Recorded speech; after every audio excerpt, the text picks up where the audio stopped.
Olá, estudantes, sejam bem-vindos e bem-vindas à disciplina de Didática 1. Meu nome é Ana Carolina e sou a professora responsável. Hoje nós vamos conversar um pouquinho sobre o módulo 4, que tem como nome Mediação Pedagógica e o Processo de Ensino e Aprendizagem, e esse é a videoaula do módulo 1, denominada Relações Professor e Aluno e a Aprendizagem. Neste módulo, nós vamos conversar e você vai aprender como acontece as relações professor-aluno na sala de aula. Então, nós temos como base o texto do professor Libânio, do livro de didática, e ele vai trazer que existem dois processos, que é a transmissão e a assimilação de conhecimentos. Então, entre o professor transmitir, mediar esse conhecimento e o estudante assimilar, há um processo que acontece e ele possui características próprias. Então, quando eu, professor, resolvo, ou no meu planejamento, ensinar algo ou um determinado conteúdo, eu preciso transformar essa transmissão em uma assimilação. E para que eu quero isso? Para que eu produza hábitos nesse meu estudante e também que ele desenvolva outras habilidades. Então, se eu tenho como conteúdo o sistema monetário, por exemplo, brasileiro, em que ele vai aprender sobre as moedas, sobre os tipos de dinheiro. Eu quero que ele, a partir desse conhecimento, crie novos hábitos e desenvolva habilidades, por exemplo, de comprar, de saber quanto devolver de troco. Então, é preciso separar esses dois processos, entre o processo de transmissão e de assimilação do conhecimento. Então, dentro desses processos, o professor Libânio ele faz uma diferenciação entre o aspecto cognoscitivo, que diz respeito às formas de comunicação dos conteúdos escolares e às tarefas escolares indicadas pelos alunos, e o aspecto socioemocional. Tenho certeza que você já ouviu falar deste termo, é algo que hoje é muito valorizado pela mídia, pelas pesquisas, e diz respeito às relações pessoais entre o professor e aluno, e as normas disciplinares indispensáveis ao trabalho docente. Então, quando a gente fala de relação professor e aluno, nós não estamos falando apenas dessa relação entre o professor, o aluno e o conhecimento, mas nós também estamos falando dos aspectos socioemocionais que estão vinculados nesta relação. Então, o professor Libânio ele vai trazer uma definição do que é esse aspecto cognoscitivo. Então, ele traz que é o processo, o movimento que transcorre no ato de ensinar e no ato de aprender, tendo em vista a transmissão e a assimilação de conhecimento. Então, eu não posso falar que simplesmente, se eu ensino algo, o meu estudante aprende. Não, existe um processo entre a assimilação, entre a transmissão e a assimilação, e é este processo que ele vai dar o nome de cognoscitivo. Então, ao ministrar as aulas, o professor sempre tem em vista tarefas cognoscitivas colocadas aos alunos, e aí ele traz como exemplos os objetivos da aula, conteúdos, problemas, exercícios. É por isso que a todo momento, nessa literatura, nesta disciplina que vocês têm disponível, é preciso que vocês sempre tenham em mente que só o professor fazer uma explicação sobre o conteúdo, somente ele apresentar um determinado conteúdo na lousa, ou pedir para que os alunos copiem, ou que eles façam determinadas atividades, isso só não garante a aprendizagem. Por isso que é importante que todos esses aspectos, objetivo de aula, conteúdos, como você vai fazer a fixação desta matéria, sempre esteja presente dentro do seu planejamento. Então, dentro desses aspectos cognitivos da interação, é um vai e vem do trabalho docente. Então, o trabalho docente ele vai se caracterizando por um constante vai e vem entre as tarefas cognitivas colocadas pelo professor e o nível de preparo dos alunos para resolverem as tarefas. Então, por isso que é importante, como nós vimos na aula, na videoaula anterior, esse diagnóstico. O que meus alunos já são capazes de fazer? O como eles já estão preparados para receber um novo conteúdo? Como eu vou organizar a minha aula para retomar o que já foi aprendido no período anterior ou na unidade anterior, para que de fato eu possa avançar e meus alunos transformarem esse processo de transmissão em uma assimilação. E é uma assimilação simples, como eu disse anteriormente. Essa assimilação ela precisa produzir habilidades e novos hábitos no meu estudante. É por isso que o professor ele tem que apresentar os objetivos, os temas de estudos e as tarefas numa forma de comunicação clara e compreensível. Por isso que quando nós pensamos o nosso planejamento, nós temos que fazer uma adaptação também ao meu estudante. Quantos anos ele tem? Quais são as habilidades que ele já possui? Quais são as habilidades motoras? Quais são as habilidades que ele precisa desenvolver para que este meu conteúdo, para que esses meus objetivos de aprendizagem, eles possam acontecer da melhor forma. Então, outro ponto que o professor Libânio traz é que o trabalho docente nunca é unidirecional. Lembra quando nós conversamos nas videoaulas anteriores que ele é um processo dinâmico, ele é um vai e vem. Não é só o professor que ensina e nem o aluno só que aprende. Esse é um processo que não pode acontecer de forma unidirecional, porque esse era um modelo da pedagogia tradicional em que só o professor estava no centro desse processo de ensino e o estudante recebia esse conhecimento de uma forma passiva. Então, quando eu penso na minha sala de aula, as respostas dos alunos, as suas opiniões, as suas reações à atuação do professor, as dificuldades que encontram na assimilação do conhecimento, também precisam ser consideradas. Então, o meu planejamento, quando eu penso a minha aula e quando na minha prática docente eu estiver em sala de aula, vão existir situações em que o professor a todo momento ele vai ter que tomar decisões, ele vai ter que reelaborar a sua aula ali naquele contexto. Por quê? Porque eu preciso considerar essas questões também no meu planejamento, também na minha prática.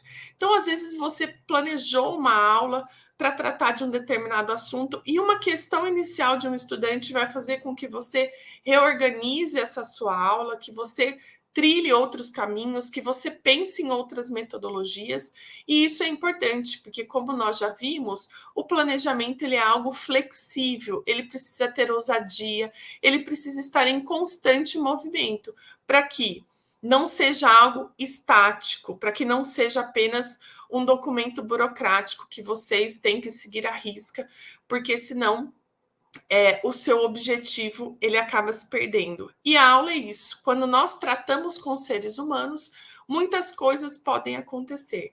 Então, esse trabalho docente ele vai sofrer diversas influências e é para isso que você também, futuro professor, precisa estar preparado.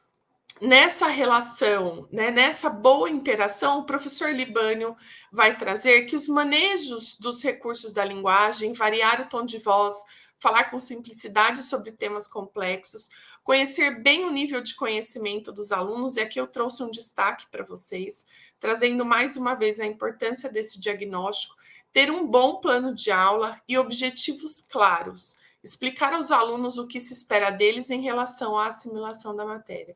Então, aqui ele traz um resumo nesse parágrafo do que é preciso para que essa boa interação com os alunos aconteça.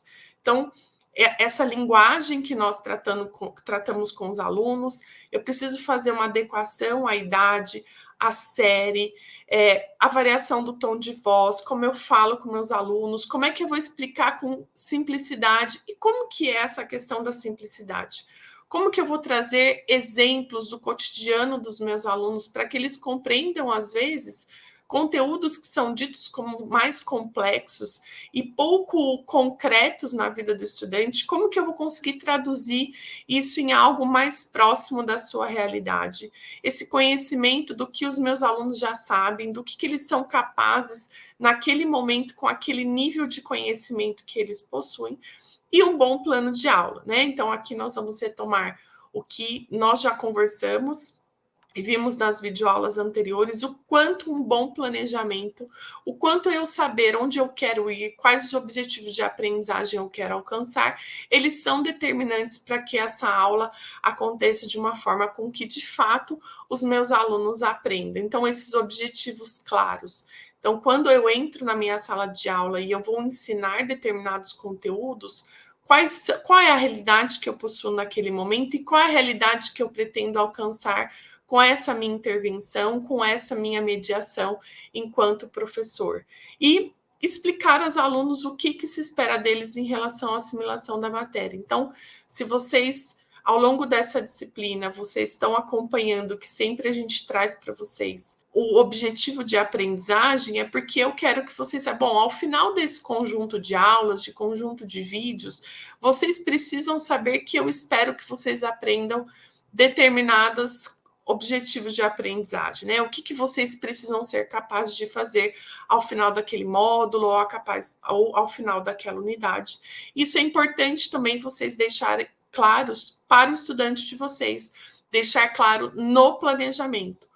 O que os alunos de vocês, ao final desse conjunto de aulas, ao final desse bimestre, ao final desse ano letivo, pensando nesse plano de ensino mais amplo, o que vocês gostariam, o que vocês esperam, quais as expectativas de aprendizagem que vocês possuem em relação a eles. E os aspectos socioemocionais, que é o segundo tipo de aspecto que o professor Libânio traz nessa relação professor e aluno, referem-se aos vínculos afetivos entre o professor e os alunos e também as normas, as exigências objetivas que regem a conduta dos alunos na aula, ou seja, a disciplina.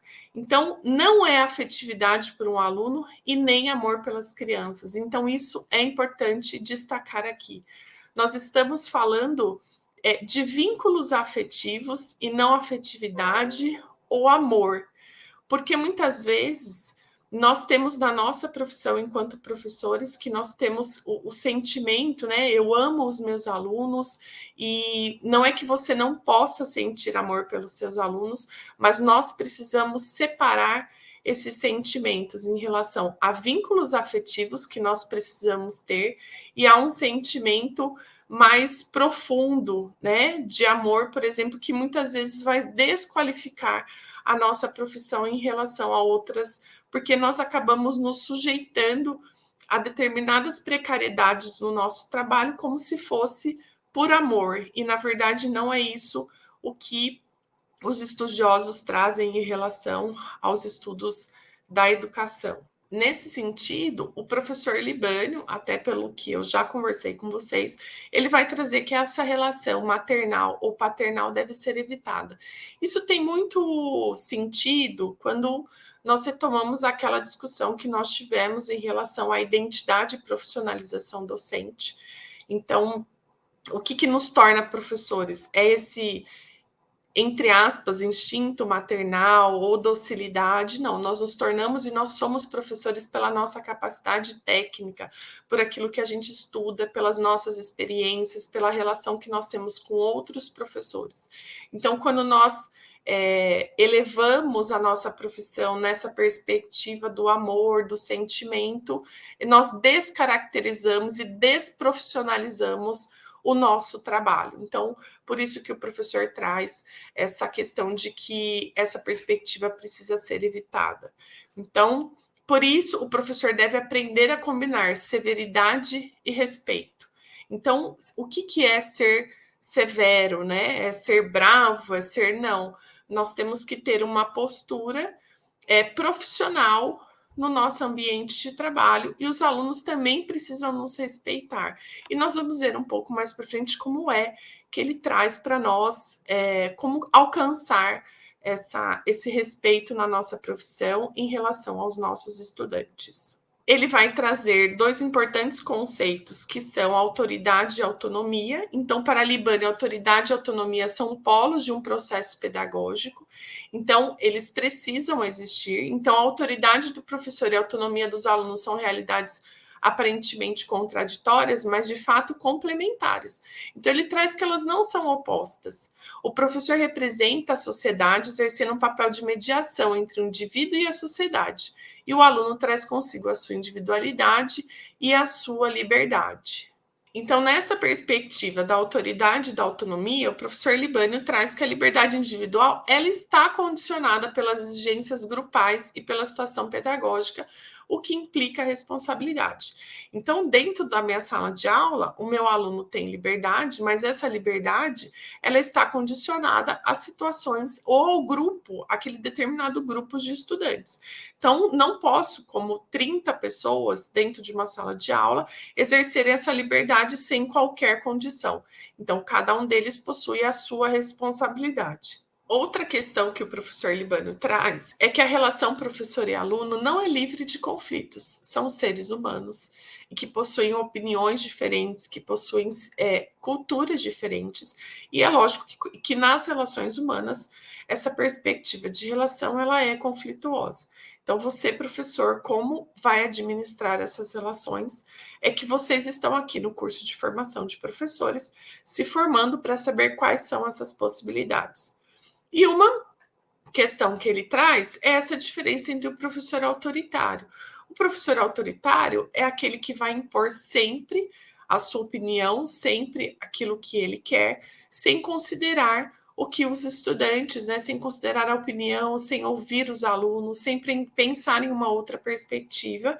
E aqui ele vai afirmar que o professor autoritário não exerce autoridade a serviço da autonomia e independência dos alunos. Então, isso é importante, nós não estamos aqui falando sobre autoritarismo, nós estamos falando sobre autoridade e nós vamos ver como que essa autoridade é possível dentro da nossa profissão.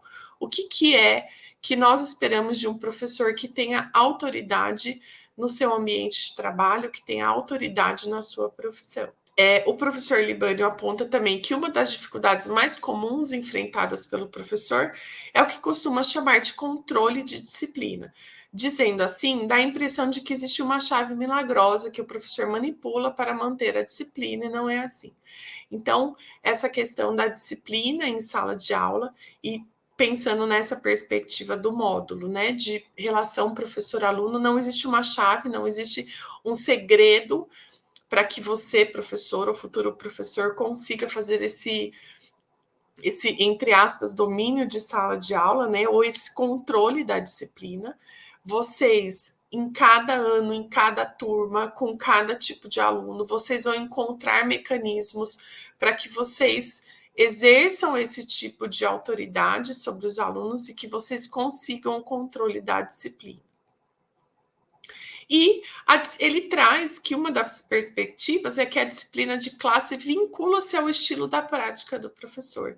E o que muitas vezes nós vemos é um discurso diferente. É como se a disciplina da classe ela estivesse vinculada apenas ao grupo dos alunos, né? Então, essa turma bagunceira, esses alunos não obedecem, esses alunos querem fazer o que eles querem, quando na verdade o professor também tem um papel central em conseguir manter essa disciplina de classe.